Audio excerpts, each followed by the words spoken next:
Oi, galera do Esporte Marcial, estamos de volta mais uma vez com esse programa feito para você.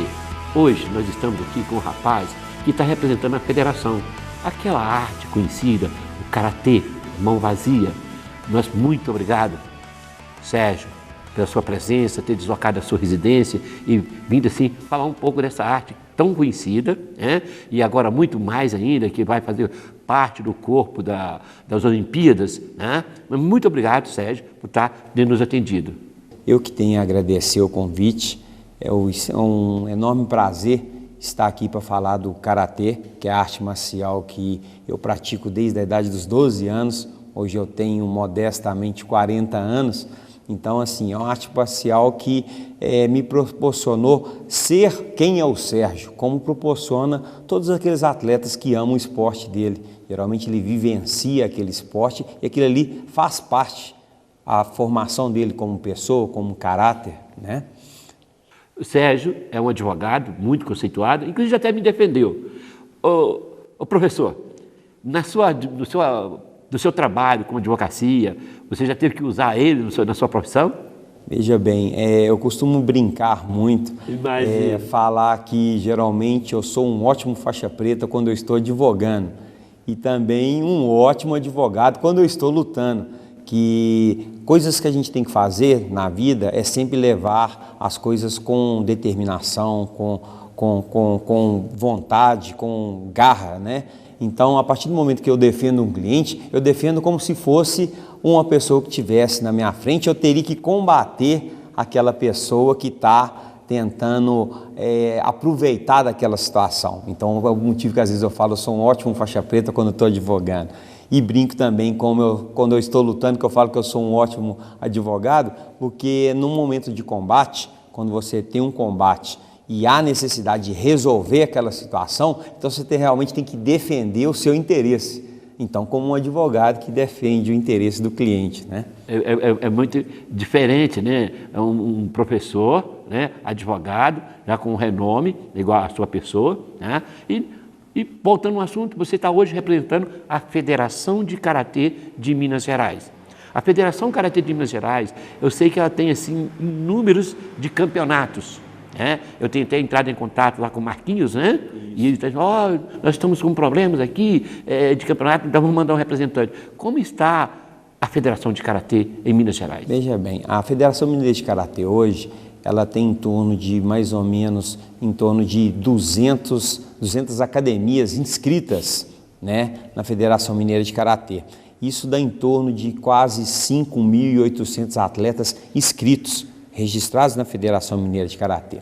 E a Federação Mineira de Karatê, no início do ano, ela faz uma reunião onde ela decide os eventos, aonde vão ser esses eventos, quais campeonatos serão realizados e, por média, em torno de 2 competições por mês, geralmente ocorre na Federação Mineira de Karatê, organizado por ela. Tá? Campeonatos onde existe ranking.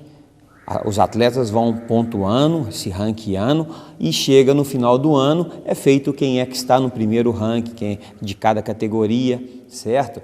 E até mesmo para se formar a seleção brasileira, que futuramente, a maioria das vezes, ela é composta por muitos mineiros. Então forma-se a seleção mineira com o objetivo de alcançar um nível grande para compor a seleção brasileira e passar a disputar campeonatos internacionais. Para ser um campeão mineiro, ele tem que disputar quantos campeonatos? São blocos? Como são feitos o campeão mineiro de Karatê? Veja bem, a Federação Mineira de Karatê, ela tem um campeonato mineiro de Karatê, tá? Só que para você se integrar à seleção mineira de Karatê, geralmente são 4 vagas por categoria, tá? Então o campeão mineiro, ele assegura a vaga dele.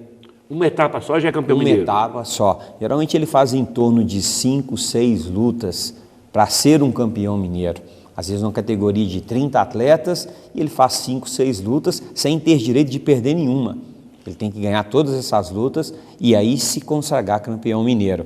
Tá? Então, geralmente, por haver a necessidade de 3 vagas, dependendo do nível do campeonato mineiro, porque às vezes pode ocorrer também de repente, um atleta de ponta bate com o campeão mineiro na primeira luta e um vai ser vencedor. Exatamente. E aí perde-se aquele atleta. Então, tem uma comissão técnica da Federação Mineira de Karatê, aonde além de ver quem ganhou o título, ele também vê quais atletas têm condição de integrar a seleção mineira. Então, se de repente o primeiro, segundo, terceiro lugar são os melhores da categoria, então automaticamente eles entram para a seleção mineira e passa a ter uma vaga apenas para preencher aquelas 4. Então vão primeiro, segundo e terceiro lugar, mais ou menos. Geralmente. Isso. E aí daqui a 6 vão disputar. Salvo se porventura, às vezes alguém que no decorrer da competição, né, teria condição de integrar a seleção mineira, então aí é uma comissão técnica aonde ele vai ver o nível daquele atleta, vai haver às vezes uma disputa de vaga, abre-se uma seletiva, né, e aí todos aqueles que não tiveram a vaga garantida se inscreve nessa seletiva, aonde o prêmio, na verdade, é o atleta se consagrar parte da seleção mineira de karatê e ir para o brasileiro. Eu nunca tive uma pessoa como você que me falasse tão bem da federação, muito bem informada da sua federação. Parabéns, por ser advogado, não é à toa, né? Não é à toa. Qual a sua graduação no karatê? Eu sou faixa preta segundo dan. Durante a minha vida de atleta, fui campeão mineiro, campeão brasileiro. Chegou a ser campeão brasileiro? Isso. Eu no ano de 89, mais ou menos, 93, eu fui campeão brasileiro. Foi a primeira vez que eu entrei na seleção mineira e fui para o campeonato brasileiro. Eu tinha em torno de mais ou menos 18 para 19 anos, já era faixa preta. Então eu nunca pensei em me graduar. Sim. Eu sempre ficava satisfeito, ganhava meu título, para mim estava satisfeito.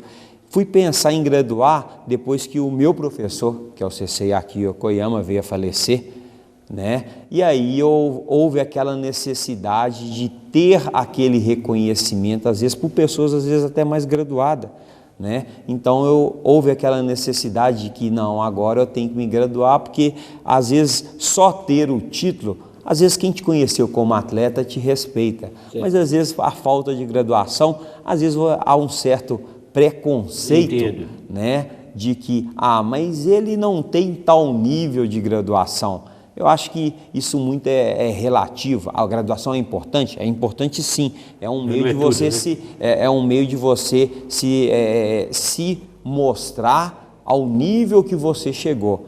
Mas ao mesmo tempo tem que se saber se a pessoa realmente tem aquele nível técnico, não só o nível técnico para a competição, mas também voltado para a arte marcial. Eu entendo que o faixa preta de karatê ou de qualquer arte marcial, ele tem que saber diferenciar o que é esporte e o que é arte marcial. Quanto tempo a pessoa leva dentro do karatê para pegar uma faixa preta? Geralmente um praticante de karatê que dedica isso diariamente, de forma correta, de forma séria, geralmente ele demora em torno de mais ou menos 5 a 6 anos para pegar uma faixa preta, tá?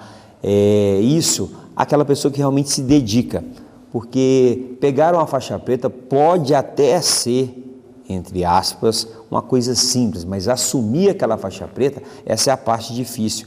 Eu costumo dizer geralmente que formar um faixa preta é muito fácil, formar um faixa preta com caráter, essa parte mais difícil ainda.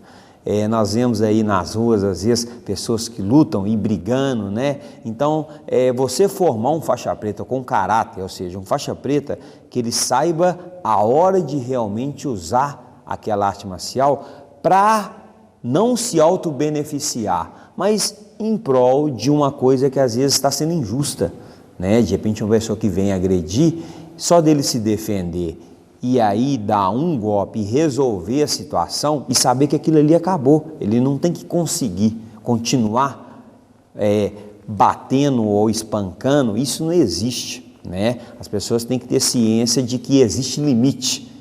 Sérgio, o motivo do nosso programa é conscientizar que o esporte faz parte de uma educação, de uma cidadania e formação de caráter.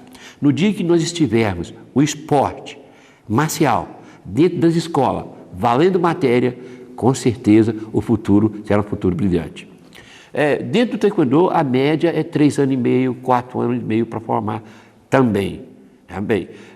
Voltando a falar sobre campeonato, qual é a média de participantes dentro de um campeonato de karatê? Geralmente a competição de karatê, a nível de campeonato mineiro de karatê, geralmente você tem em torno aí de 400, 500 atletas inscritos. E campeonatos menores, né, zonais, Festivais, regionais, festival também, né? Geralmente você tem em torno de 100, 150 atletas, isso distribuído em várias categorias, né? O Karatê Mineiro, por exemplo, como também a nível nacional, divide-se pela idade, quando muito criança, a categorias, partir de né? 6 anos, de 6 a 7, 7 a 8, 9 a 10, 11 a 12 e vai sucessivamente assim, de 13 a 14, juvenil de 15 a 17, tem cadetes hoje que eles falam, infanto juvenil, que é de 18 a 21 anos. Cadete? Isso. O nosso cadete é de 12 a 14. Não. Então seria o infanto juvenil, ao juniores, aonde é dos 18 aos 21. E o adulto de 18 para cima. O taekwondo de 12 a 14 é cadete. Aí nós chamamos de infanto juvenil. De 14 a 18, 18 incompleto, né? Seria juvenil. E o adulto, tem o sub-21 também? Você tem sub-21? Tem, que seria dos 18 aos 21. Também? Tem o Master também. Hoje em dia, tem campeonatos que eles chamam de veteranos. Campeonatos de 35 a 40 anos, campeonato de 40 a 41, 42 a 43, acima de 43. Então, existem campeonatos onde possibilita ainda aquelas pessoas que ainda têm interesse de disputar campeonato. Né? E às vezes um aluno seu que chega numa certa idade e aí sim teve a oportunidade de aprender uma arte marcial e aí tem a oportunidade de disputar um campeonato também. Né? Isso. Eu tenho inclusive alunos que é pai e filho, então tem aquele prazer de o pai e o filho ter a oportunidade de disputar. É lindo, né? Isso.